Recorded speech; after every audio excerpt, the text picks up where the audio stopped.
Urdu cover के मुअज़्ज़िज़ दोस्तों, मैं हूं माजिद मलिक और आप तमाम देखने और सुनने वालों को अस्सलाम वालेकुम। नाज़रीन ग्रामी, अगर आप इस्लामी तारीख से वाकफियत रखते हैं तो आप ये जरूर जानते होंगे कि जब हज़रत मूसा अलैहिस्सलाम अल्लाह से मुलाकात के लिए कोह तूर पर गए थे तो पीछे से इनकी कौम को सामरी जादूगर ने गुमराह कर दिया था और वो एक बछड़े की पूजा करने लगे। ये आज से हजारों साल पहले का वाकया है, लेकिन आपको बताते चलें कि बिल्कुल वैसे ही मनाजिर इस बात होने वाले इवेंट कॉमनवेल्थ गेम्स की इफ्तिताही तकरीब में देखे गए हैं, जहां एक बछड़ा पेश करके पूरी दुनिया से उसकी पूजा करवाई गई। आज की वीडियो में हम आपको दिखाएंगे कि किस तरह कॉमनवेल्थ गेम्स की आड़ में दजाल की राह को हमवार किया जा रहा है और ये अपने मकसद में किस हद तक कामयाब हो चुके हैं। तो प्यारे दोस्तों, पहले तो आप ये बात अच्छी तरह जान लें कि हम इस वक्त दजाली तहजीब तमद्दुन के दौर में रह रहे हैं।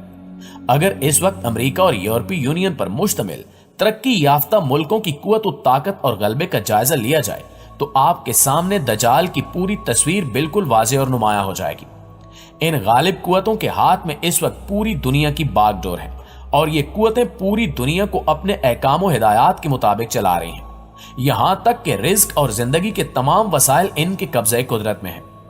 दुनिया को माली बहरान का शिकार करना इनके बाएं हाथ का खेल है। इसी के बारे में जरा से इख्तिलाफ को महसूस करके ये उनकी करेंसी की वैल्यू को एकदम गिरा देते हैं। इसके अलावा दुनिया भर की पावरफुल कंपनियां और इवेंट्स भी इन्हीं के हाथों में हैं, जिनमें से एक कॉमनवेल्थ गेम्स नामी इवेंट है जो इस बार पूरी तरह शैतानी और दजाली मंजर पेश कर रहा था।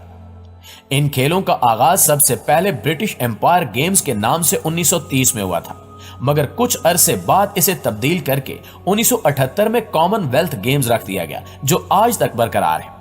यह इवेंट हर 4 साल बाद मुनक्किद किया जाता है, जिसमें 70 से ज्यादा ममालिक के खिलाड़ी हिस्सा लेते हैं, जिनमें पाकिस्तान के खिलाड़ी भी शामिल होते हैं। इन खेलों की सरबराही दुनिया की सबसे ताकतवर दजाली शख्सियात करती हैं, जो कॉमनवेल्थ गेम्स या इन जैसे मजीद इवेंट्स में इस तरह के इकदाम करते हैं जो दजाल की राह हमवार करने में साजगार साबित हों, जैसा कि अभी हाल ही में होने वाली कॉमनवेल्थ गेम्स की तकरीब में किया गया। याद रहे कि बाइबल में लूसीफर को एक फरिश्ता बताया गया है, लेकिन हकीकत में वो जिन्नों में से था, जिसे बाइबल के मुताबिक अल्लाह की नाफरमानी करने पर एक टूटे सितारे की मानंद जमीन पर फेंक दिया गया। इसलिए टूटे सितारे की रोशनी को शैतानी रोशनी भी कहा जाता है। अब अगर हम कॉमनवेल्थ गेम्स की इफ्तिताही तकरीब की बात करें तो इसमें भी हम देखते हैं कि कुछ सफेद रोशनी वाले सितारे पूरी दुनिया में आकर गिरते हैं, जो असल में लूसीफर की ताकत को दिखा रहे हैं और ये ताकत दुनिया के हर कोने में पहुंच रही है। इसके बाद दिखाया जाता है कि उन्हीं चमकते पत्थरों में से एक लड़की पत्थर को उठाती है और दुआ करने लगती है, जिसके बाद देखा जा सकता है कि बाकी 72 मुल्कों के लोग भी उन पत्थरों को उठाकर अपने घर में रख लेते हैं, जिसके बाद हम देखते हैं कि ये घर अपनी जगहों से उड़कर कॉमनवेल्थ गेम्स बर्मिंघम इंग्लैंड में पहुंच जाते हैं। इसके बाद वहां एक बड़ा सा लोहे का बछड़ा दिखाया जाता है, जिसे चंद खौफनाक शक्लों वाली औरतें खींचकर मैदान में ला रही होती हैं, जो असल में इसकी गुलाम होती हैं।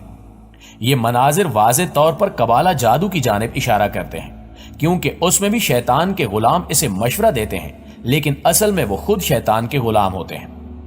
इस तकरीब में हम आगे चलकर देखते हैं कि यह बछड़ा बहुत गुस्से में है, यहां तक कि इसकी आंखें गुस्से से लाल होती हैं और मुंह से आग निकल रही होती है और ये अपने रास्ते में आने वाली हर चीज को तबाह करना चाहता है।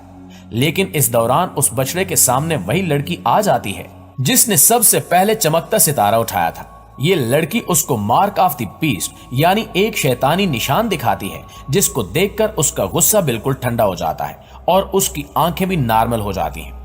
इसके बाद हम देखते हैं कि तमाम के तमाम 72 मुल्कों के लोग उस बछड़े के इर्द गिर्द बैठ जाते हैं और उसे खुश करने के लिए डांस करते हैं, जिसके बाद बाकायदा आग लेकर उसकी पूजा की जाती है और फिर उसे सजदा भी किया जाता है। इसके बाद उसे 72 मुल्कों के झंडों पर खड़ा करके उसका मास्क उतार दिया जाता है और फिर इसके मुंह से एक रोशनी निकलती है जो किसी टावर पर गिरती है और वो तबाह हो जाता है। इसके अलावा भी उस तकरीब में बहुत से ऐसे निशानात दिखाए गए हैं जो सिर्फ और सिर्फ शैतान या दजाल को खुश करने के लिए ही थे। यकीनन ये सब न्यू वर्ल्ड ऑर्डर की तैयारी है, जिसे पूरी दुनिया पर लागू किया जा रहा है, जिसके बहुत से कवानीन हैं, जिनमें से एक सूद को आम करना भी है।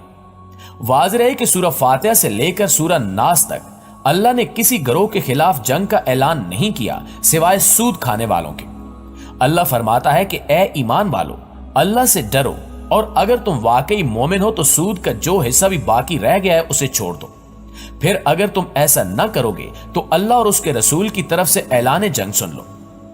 اللہ نے قاتلوں، زانیوں، مشرکوں، چوروں، غیبت کرنے والوں، حتیٰ کہ کسی بڑے سے بڑے گناہ کا ارتکاب کرنے والوں کے خلاف اعلان جنگ نہیں کیا، لیکن سود کھانے والوں کے خلاف کیا ہے، کیونکہ اللہ جانتا تھا کہ دجال اور یاجوج ماجوج جب اس دنیا پر اپنے فتنے سے غالب آئیں گے تو ان کی پشت پر ایک مضبوط سودی نظام ہوگا۔ ایک حدیث کا مفہوم یہ ہے کہ ایک وقت ایسا بھی آئے گا کہ سود اس قدر عام ہو جائے گا کہ ہر کسی تک اس کا غبار ضرور پہنچے گا، یعنی یہ فتنہ پوری بنی نوع انسان کو گھیرے میں لے لے گا۔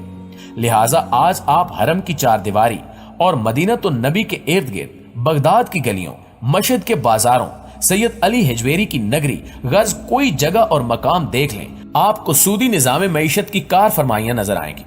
کرنسی نوٹوں سے اے ٹی ایم مشینوں اور بینکوں کی عمارات تک سب کی سب اس دجالی ورلڈ آرڈر کی گواہی دیتی ہیں، جسے دجالی طاقتوں نے اس دنیا پر نافذ کر رکھا ہے اور جس کا بظاہر کوئی توڑ اس دنیا کو نہیں سوچ رہا،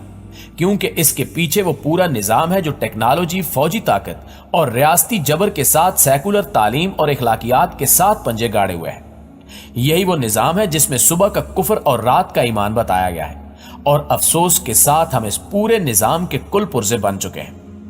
دوستو، یہ تو بہت سے لوگ جانتے ہیں کہ دنیا کی معیشت کو دو ادارے، ورلڈ بینک اور IMF یعنی انٹرنیشنل مانیٹری فنڈ چلا رہے ہیں۔ یہ بھی لوگوں کو معلوم ہے کہ ان کو عالمی معیشت کی نبض کہا جاتا ہے اور دنیا کی معیشت کا انحصار ان دونوں اداروں پر مانا جاتا ہے، جبکہ یہ بھی سب جانتے ہیں کہ یہ ادارے کس طرح مقروض ملکوں پر دباؤ ڈال کر وسائل پر تصرف اور مقاصد پر اپنی اجارہ داری قائم کرتے ہیں۔ لیکن یہ بہت کم لوگ جانتے ہیں کہ دنیا کے چلانے والے ان اداروں کو کون چلاتا ہے۔ لہٰذا آپ کو بتاتے چلیں کہ ان کو انٹرنیشنل بینکرز کا گروپ چلاتا ہے، اور اس گروپ کو فری میسنری کے بگ برادر چلاتے ہیں، جو دجال کے عالمی اقتدار کی راہ ہموار کرنے کے لیے پوری دنیا کی معیشت کو قابو میں رکھنے کے لیے سرگرم ہے۔ کچھ عرصہ پہلے کارپوریشنز کی حکومت نامی ایک کتاب چھپی تھی جو ایک امریکی جوڑے نے لکھی ہے، جو بیرون امریکہ ملٹی نیشنل کمپنیوں کی انسانیت سوز کارروائیوں کو قریب سے دیکھتے رہے اور آخر کار اس بات پر مجبور ہوئے کہ نوکری چھوڑ چھاڑ کر امریکہ واپس جائیں اور اپنے ہم وطنوں کو نادیدہ قوتوں کی کارستانیوں سے آگاہ کریں۔ انہوں نے کرنسی نوٹ کے متعلق لکھا کہ آہستہ آہستہ یہ بھی ختم ہو جائے گا اور پھر اس کی جگہ کریڈٹ کارڈ لے لے گا، پھر کریڈٹ کارڈ بھی ختم ہو جائے گا، جس کے بعد لوگ کمپیوٹر کے ذریعے اعداد و شمار برابر کر سکیں گے، اور بس پھر ہاتھ میں کچھ بھی نہیں ہوگا۔ ناظرین گرامی، اس کے بعد central bank, bank of international settlement اور ورلڈ بینک کام کرنے کے مجاز نہیں ہوں گے، یہاں تک کہ پرائیویٹ بینک بھی غیر قانونی ہوں گے۔ اس کے علاوہ اجرتوں کے تنازعات کی اجازت نہیں دی جائے گی اور نہ ہی انحراف کی اجازت دی جائے گی، اور جو بھی قانون توڑے گا اسے سزائے موت دے دی جائے گی۔ اشرافیہ طبقے کے علاوہ کسی کے ہاتھوں میں نقدی یا سکے نہیں دیے جائیں گے، بلکہ تمام لین دین صرف اور صرف کریڈٹ کارڈ کے ذریعے ہوگا، یہاں تک کہ قانون توڑنے والوں کے کریڈٹ کارڈ معطل کر دیے جائیں گے۔ جب ایسے لوگ خریداری کے لیے جائیں گے تو انہیں پتہ چلے گا کہ ان کا کارڈ بلیک لسٹ کر دیا گیا ہے، لہٰذا وہ خریداری یا خدمات حاصل نہیں کر سکیں گے۔